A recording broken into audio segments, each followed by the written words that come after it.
cordial saludo, estamos en las voces de Prometeo. Hoy tenemos una charla muy interesante, muy importante. Estamos con el maestro Sergio Berlioz. Él es un compositor, un creador, y nos gustaría que nos contara un poco sobre todo este proceso, toda esta génesis, maestro, de lo que tiene que ver con el espíritu creativo. ¿Qué nos comenta un poco? Me gustaría mencionar una frase de Nietzsche para dar arranque a esta charla. Nietzsche menciona que la vida sin música sería un error. ¿Es cierto eso, maestro? Cuando habla del espíritu y se me atraviesa desde Aristóteles hasta Heidegger, ¿qué responsabilidad me está soltando? No, bueno, la creación artística es un proceso que cuando es genuino es honesto. Cuando es honesto está diciendo la verdad. No es que el arte sea una mentira o sea un reflejo de la realidad, sino que habla de la esencia de lo que es realmente el ser humano. Mm, Yo calculo que entre el 90-95% de lo que nosotros vemos como arte, en realidad lo que nosotros tenemos es una imitación de otras de las obras de los verdaderos creadores, del verdadero creador. El acto creador es excepcional. Pocas veces se crea una obra, crear una obra. ujú, La creación la creación tiene padres, abuelos. ujú, Si en mi música se puede evocar la influencia de Shostakovich o de Bartók o de Boulez o de Bernstein o de quien quiera, como en un pintor desde un Jackson Pollock hasta un Renoir, o en la literatura un escritor mexicano puede estar evocando a Juan Rulfo o a ujú, Jorge Volpi, ujú, ¿sí? O a Vicente Rasti.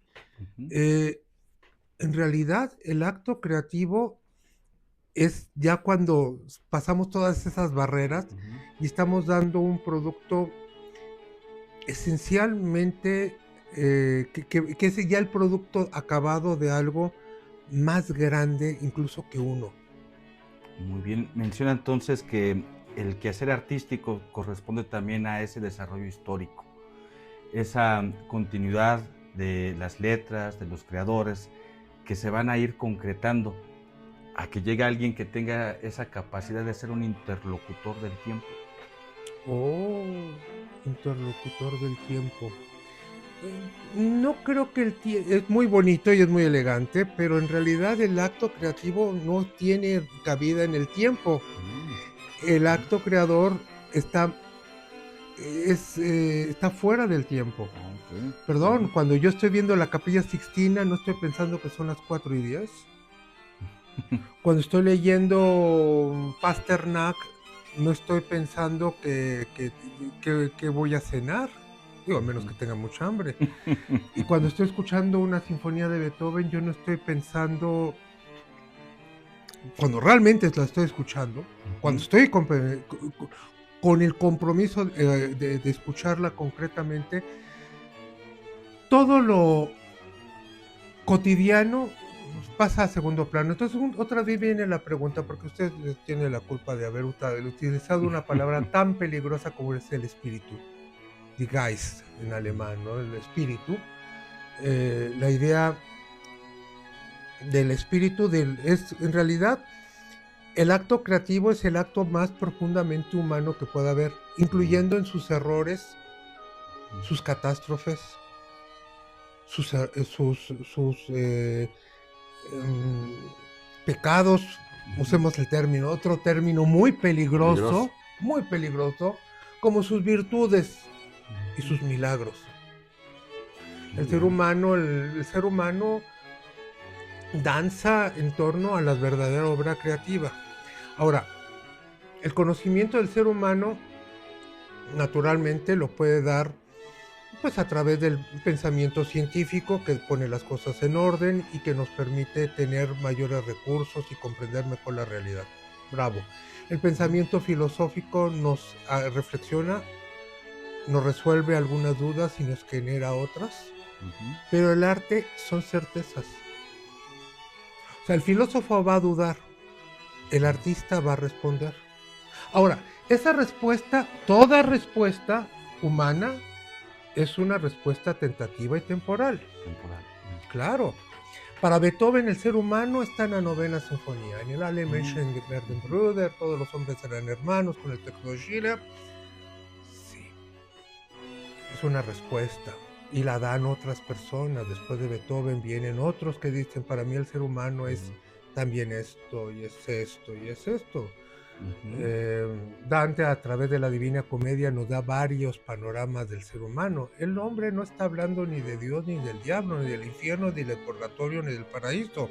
Dante está hablando del ser humano. Ujú. Danza en la Divina Comedia un sinfín de personajes que son todos los prototipos del ser humano imaginable. Shakespeare lo mismo pasa. Yo hablo mucho de la literatura porque amo profundamente la literatura. Si no hubiera sido músico, pues muy probablemente hubiera sido un escritor, hubiera sido pintor, no sé, o antropólogo, o rabino, o psicólogo. Finalmente, esto es la capacidad creativa, maestro. Ese deseo de llevar ese No, fuego. el deseo, la creatividad no es un... Porque si fuera deseo, la creatividad no tendría más que buenas intenciones. Ujú. Para que un producto... Usted tiene la culpa, porque usó la palabra guys, espíritu. Y esa palabra me puso los pelos de punta. Literal. Me puso los pelos de punta. La pregunta es esta. El arte, el espíritu humano y todo eso, ¿cuándo se concentra? ¿Cuándo se logra? ¿Cuándo logra el objetivo? Es la gran carrera de mi vida. Ujú. A lo largo de toda mi vida he sentido una enorme necesidad de decir cosas, no solamente de crear cosas hermosas a través de la música, sino también de transportar ideas. Ujú. Para lograrlo hay que resolver una serie de problemas muy concretos, cosas firmes, claras. Diría el gran compositor francés Pierre Boulez, hay que tener dominio del oficio. En este caso, el oficio del músico. El oficio del músico, aquel que resuelve problemas técnicos a lo largo de toda la larga carrera del conservatorio, sí, pero también en la praxis, en lo cotidiano. Me refiero en el conservatorio, pues uno aprende a leer y escribir música de forma correcta, Ujú. solfeo, armonía, contrapunto, fuga, instrumentación, todo, teoría musical, acústica, el instrumento, dominar. Si uno no domina un instrumento, Ujú. bueno, no va a dar recitales, pero tampoco va a componer a un nivel que podría ser de competencia mayor. Hay que arriesgarse, hay que escribir música, tratar de ser un buen ejecutante. Recuerdo mucho el gran ejercicio de Leonardo Coral, eso me lo contaba un gran amigo, eh, que se pasa horas estudiando el piano porque su música para poder escribir mejor música. Y eso fue para mí una gran lección saber de eso, de mi querido amigo Leonardo Coral, un compositor mexicano que respeto y admiro profundamente. No siempre me gusta su música, pero lo admiro profundamente, que no es, o sea, uno puede decir me gusta, no me gusta, no tiene nada que ver, Ujú. pero tengo un profundo respeto a él desde hace muchísimos años, música muy oscura, es genuina, es absolutamente él. Bueno, dominar el oficio. Ya sabe, ya estudió, le sacan su diploma. Va, diploma. el ejercicio laboral, el comenzar a escribir, la práctica. Bueno, uno puede haber estudiado esto y de repente la orquesta lo toca y suena horrible. Está mal escrito. Pero yo tengo diploma del conservatorio, sí, mijo, pero esto no sirve. Está mal. Entonces, es la práctica. Son décadas. Todo esto es década. Pero eso para escribir correctamente la música. Ahora, ¿ya con eso va a escribir una sinfonía tamaño Beethoven? No, estamos años luz. Años luz. ¿Qué falta? Diría Eduardo Mata, la autoridad emana del conocimiento de la partitura. En su discurso del Colegio Nacional, en una entrevista a Marta Naya en Excelsior, en 1985.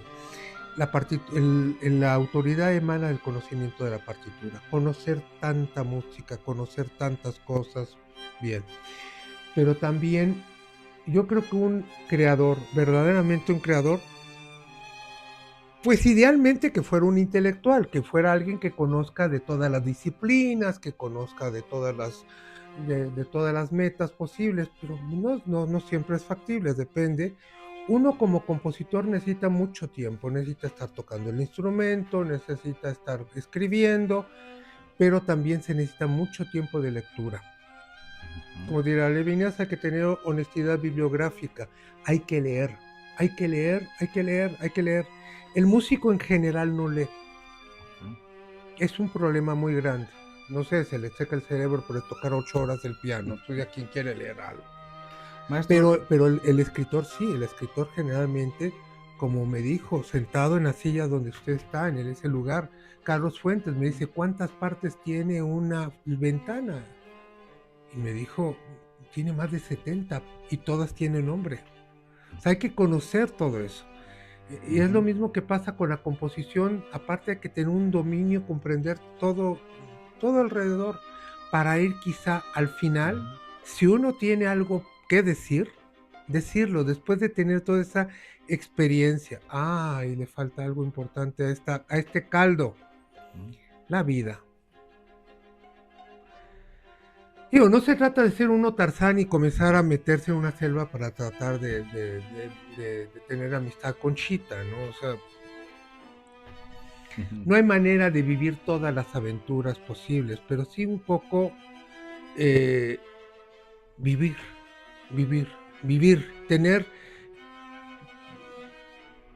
tomar conciencia de lo que pasa en la realidad, porque de alguna forma ese espíritu, con todo el bagaje de conocimiento de eso, quizá con todo el dominio del oficio, quizá con todo el dominio de la vida, de haber comprendido, de haber amado, odiado, de haber sido amado y de haber sido odiado, de haber sufrido, de conocer el dolor, de conocer el amor, de conocer el éxtasis como la depresión más profunda.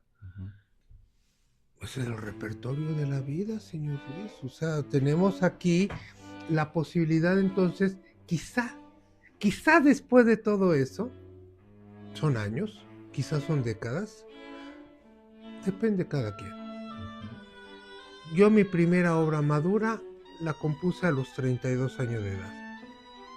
En ese momento, Schubert tenía 1 año de muerto. Si Schubert hubiera madurado como yo, no hubiera escrito nada. Mozart murió a los 35. Purcell murió a los 26, igual que Pergolesi. O sea, no hubiera... Karl Orff escribió Carmina Burana, su primera gran obra, a los 40 años de edad. ¿Sí? O sea, en ocasiones la gente madura muy pronto, en ocasiones los creadores maduran muy tarde, pero ya cuando comienza uno a crear, viene siempre el cuestionamiento y al final quizá poder crear algo que sea genuino, auténtico. Ahora, estar buscando la originalidad es absurdo. En realidad no es tanto preocuparse de que esto no lo ha dicho nadie, esto no es tanto, sino nadie lo ha dicho como yo lo digo. Hermosa frase, maestro. O sea, lo siento, o sea, vamos a hablar del Titanic, sí, pero yo les voy a contar la historia como no lo ha explicado nadie. ¿Y cómo es posible? Porque la realidad tiene muchos lados y voy a contarlo Ujú, desde mi punto de vista, ¿no? O sea, tomando un ujú, ejemplo, ujú. ¿no? Eso es. Muy interesante, maestro. Y aquí me surge una pregunta. En estos momentos cuando nos mencionaba sobre todo este dominio técnico, todo este dominio también del conocimiento que se va construyendo, las horas sentado en un piano, las horas sentadas frente a una hoja y escribiendo. Mm. Es una construcción constante, pero este otro motor que está ahí es el de la vida, el que nos menciona. Yo, al escucharlo, me surge esta pregunta, maestro. ¿Cómo es posible, como esta dicotomía o contradicción de que la tragedia, que el dolor, que lo dices, porque tenemos las pasiones bellas que están ahí, que se manifiestan, digamos, de una forma inmediata, pero ese dolor, ese tormento, esa angustia, esa tragedia, es algo que siempre va a estar. Se dice que el dolor es aquello que se graba con fuego y nunca se va a ir. Pero también la alegría y el placer.